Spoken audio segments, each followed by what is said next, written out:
Welcome to Hangman Part 3. In this episode, we will get into the bass and the guitars, plus some production tips. So, enjoy!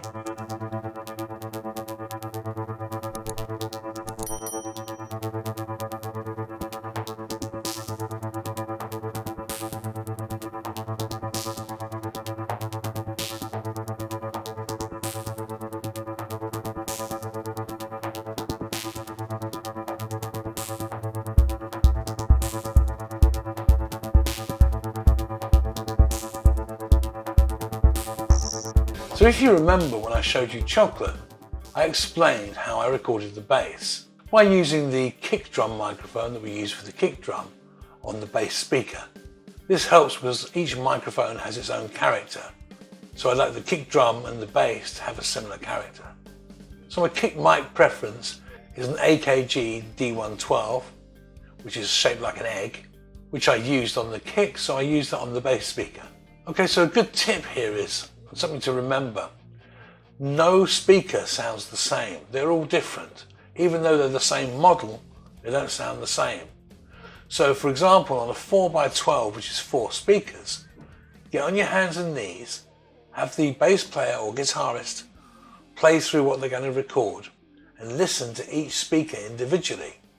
I promise you'll notice that one of those speakers is the best sounding speaker.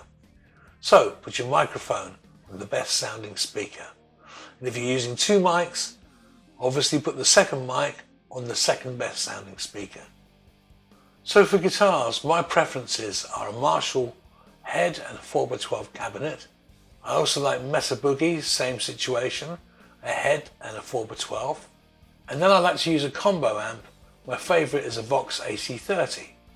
When recording, I use 2 or 3 different guitars. And how I do it is I'll have one setup, so let's say Gibson Les Paul with the Marshall 4x12 and the Marshall head. I'll record that setup on the left side of the stereo and then do exactly the same thing on the right side of the stereo. Then I'll change to a Stratocaster and say Mesa Boogie combination and record exactly the same part on the left and exactly the same part on the right.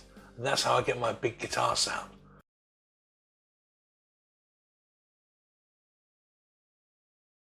But also EQ is a factor, which I'll show you when I'm mixing it. I use different EQs on those guitars. With regards to miking, I've used the very old-fashioned SM57 right on the grill on the best speaker of the guitar cabinet. And then I use a Sennheiser MD421 for the microphone that's just back a little bit and off axis slightly. And I think that's it. So let's carry on. Okay, so jumping right into it, the only thing I did since the last episode was I did actually change the drums a little bit, just because the snare wasn't punchy enough. So, and also it was too long. So this is the noise gate setting. I just decreased the hold and release on both the snares. And I compressed the main top skin snare a bit more like this. So let's open the gate as well and I'll just play it a little bit. It was a bit too long, it's like... So I just made it shorter.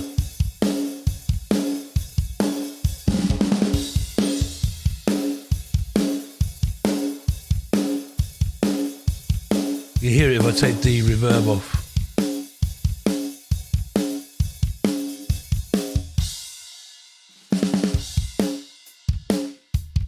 That's more like it.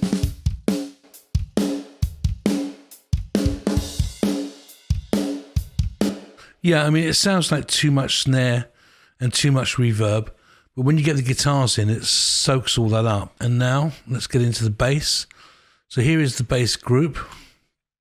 Let's solo the bass group.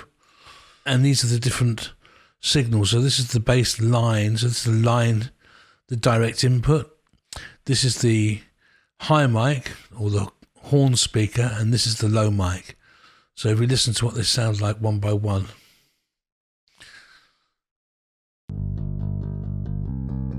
So line. This is the horn speaker.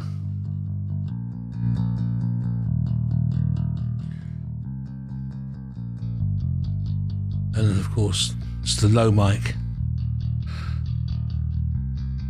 So put them together.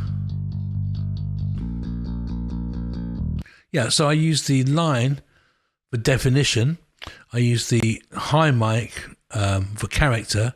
I use the low mic for obviously for low end. And I put them all into a group. And in Logic, that would be I'd send a bus to an auxiliary, which is the same thing. And this is what I would do to that. So let me show you. I've got compression and I've got a little bit of EQ just to emphasize. This is EQing and compressing all three signals of the bass. All three signals of the bass, yes.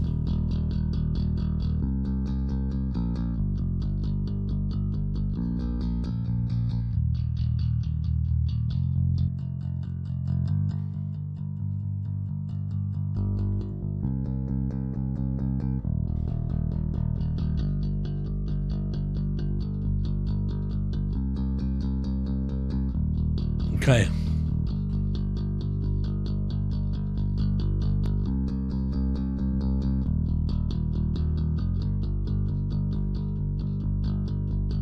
And then I put some chorus effect on all three. Sounds like this.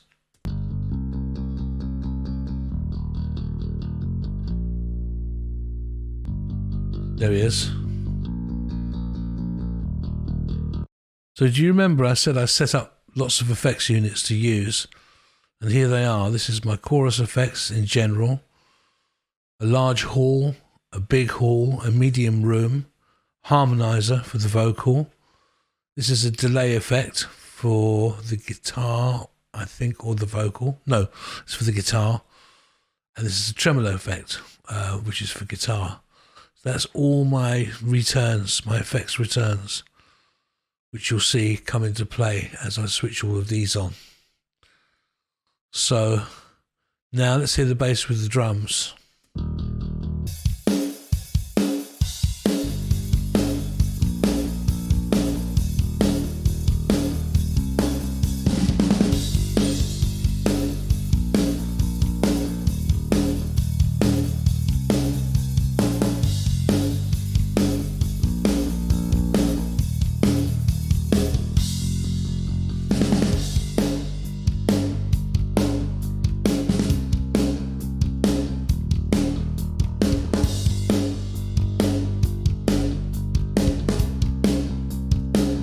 I know it's very subtle, but you can hear the differences as I put these three faders up and down, can't you? Okay, so let's move on to guitars. Before we get started on guitars, I just want to show you that this guitar sound, the iconic sound of Hangman's song, came from Guitar Rig, which is a plugin. And I don't normally like guitar plugins, but I have to say, this is one of my favourite plugins. So I've downloaded the demo just so I can show you where the sound came from. And I'll probably buy it, but the demo works for about 30 minutes. So if you don't want to buy it, you can just put your guitar in, record the effect, and wait another 30 minutes, I guess. So this is Guitar Rig. This is it. As you can see, demo. I will probably buy it at the end of the month. It's about £170, I think. Anyway, I remembered that the preset was something called Brookside. There we are. And Toe used this for his demo. Instead of recreating the sound that he got, we just installed Guitar Rig at the studio and used the plugin with the preset. So here's the source.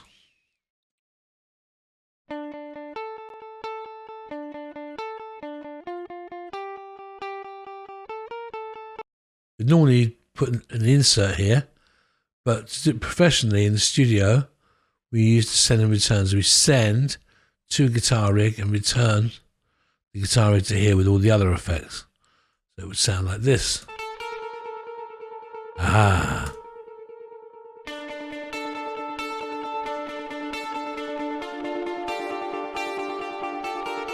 Whee!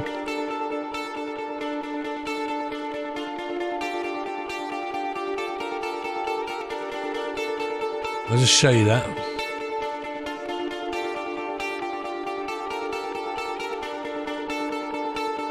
It's Brookside.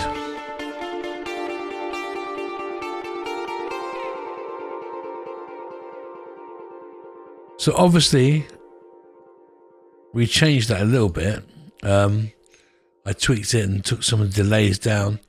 So we'll take that out, and we recorded the returns here and here. So we'll solo those. And we put the line in.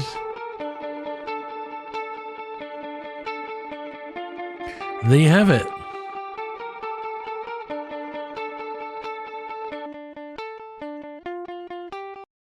And the mix down, I just compressed the signal.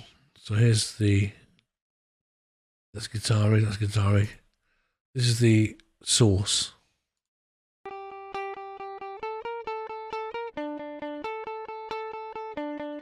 Just gave it some compression. And so you can hear the attack more.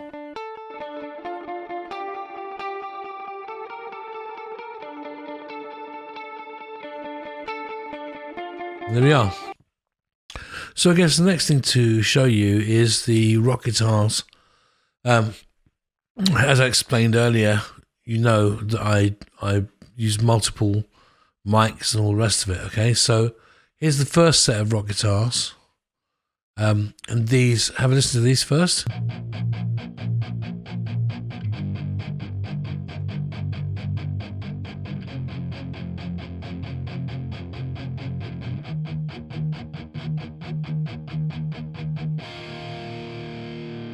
So the more standard kind of like mid to low range rock guitars. I can't remember what guitars we used.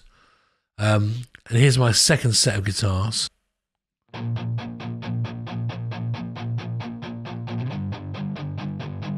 To compare.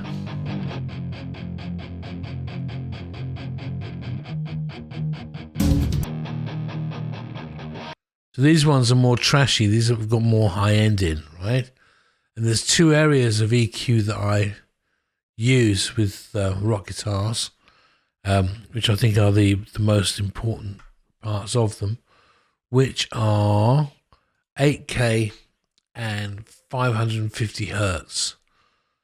So I've just discovered that the power end of the rock guitars is the low end is 550 hertz, which incidentally is why when I EQ the kick, I cut around 500 hertz. I've got a reputation for that. I always cut 500 hertz, but it leaves room for the rock guitars to be really clear. That's why I cut that. I'm giving all my secrets away. So, back to the rock guitars. So, like I said, these are the low ones. So, what I do is, let's open this EQ now. I boost around 550, between 500 and 1K, right? It sounds like this. I bypass first.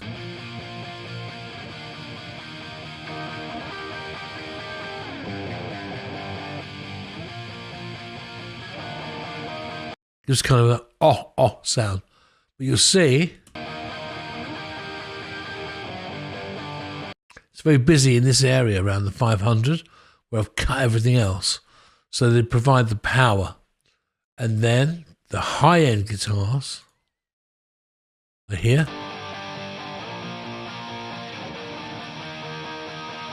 And I boost these at about 8K, I do believe. Let's have a look.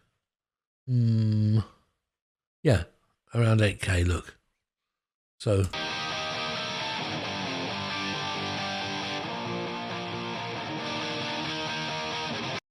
together they sound like this.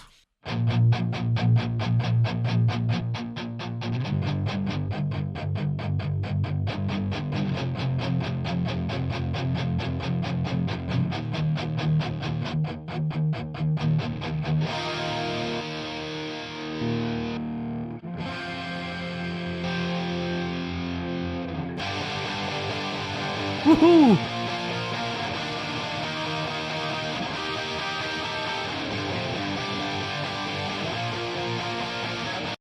Oh, baby. So I send all the rock guitars, these, to a group. In Logic, that would be an auxiliary via bus. So they all come up on one fader, and so I can control them here. You might notice I've got some automation going on here, and I'll show you what that's all about. That's my big guitar sound. So let's have a look at that automation here and here. So here's that volume ramp. Check it out.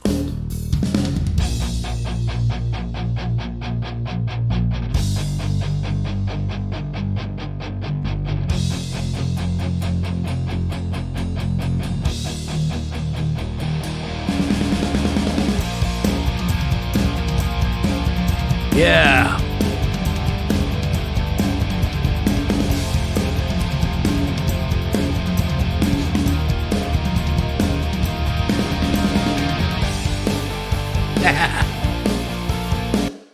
Oh yeah. You see? I just ramped the volume.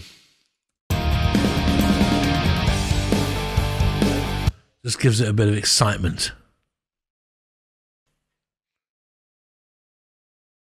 Okay, so this acoustic guitar part here.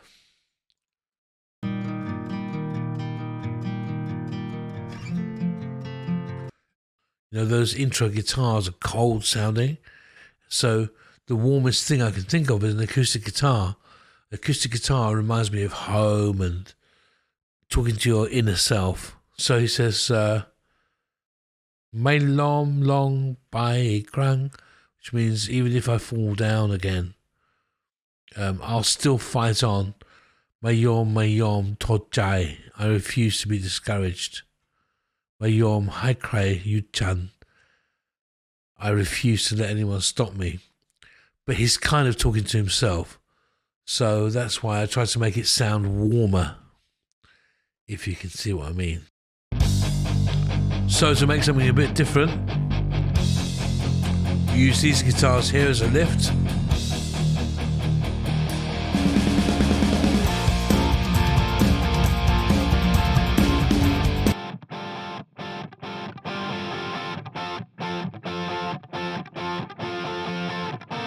So it's just double tracked, played once and then played again. That's it. And then we have this part here.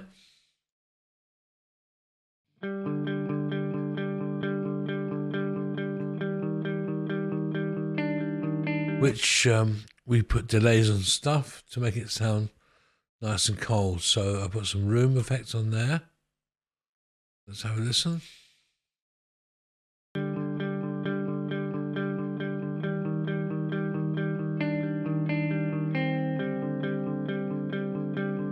A bit of chorus.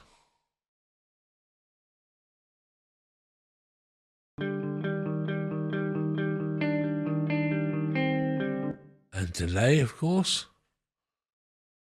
Again, most useful when you set up all your effects down here, like I said before. Where's my delay? There it is. Have a listen to that.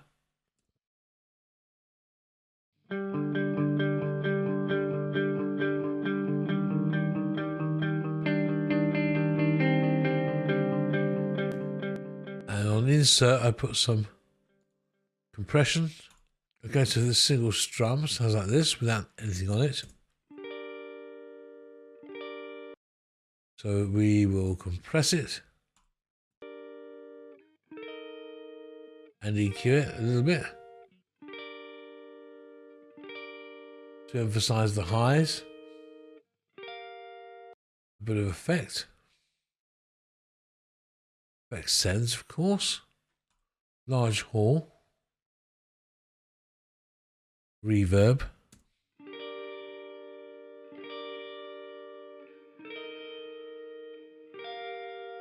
We'll hear that with the track and then I'll show you my tremolo.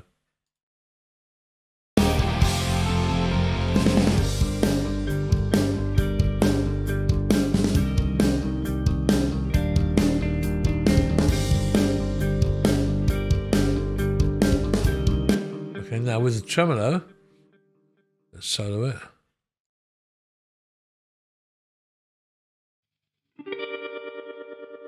Ah. Bit more spooky. So in the track it sounds like this.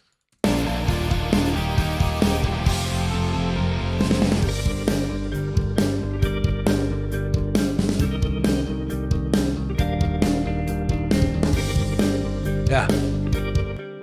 I'm using that as a send and return. The tremolo is down here, there. Tremolo and delay and everything. And there you have it. I think that's the that's all the guitars, isn't it?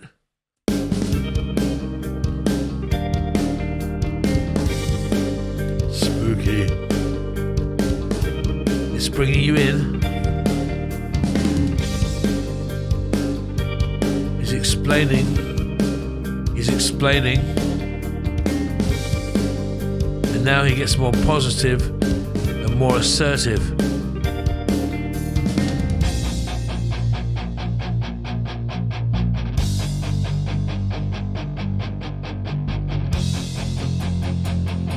Here's that other guitar layer.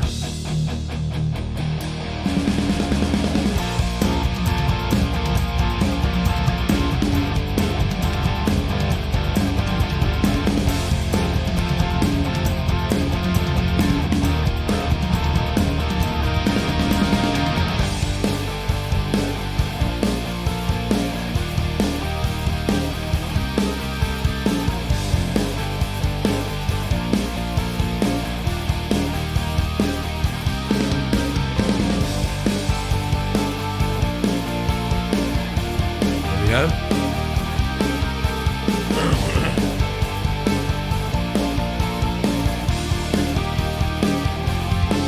With lace.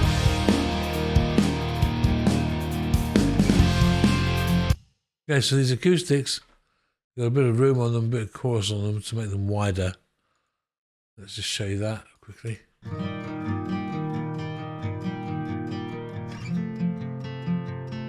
So a bit of room.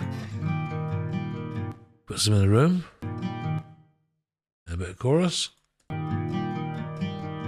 Make some warmer. They sound like this.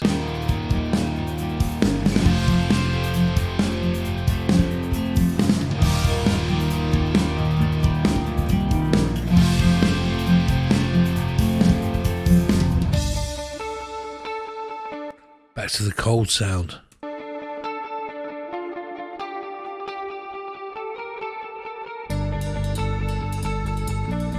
Okay, last thing before we get into the vocals in the next episode. Here's some synths from Toe's original demo. Here we go.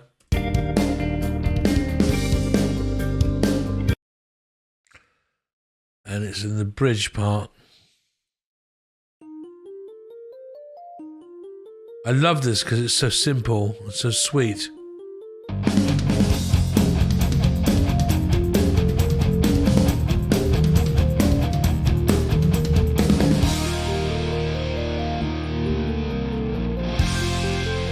Yeah.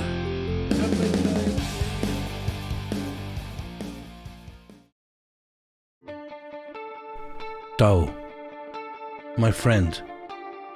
I have some really good memories working with him and just being with him.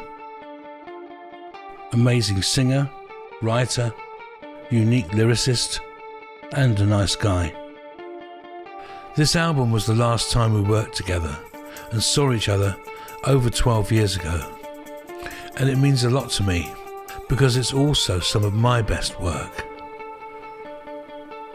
Please like and subscribe and also click the bell icon. Coming up next, the final part. Kopcorn Crab.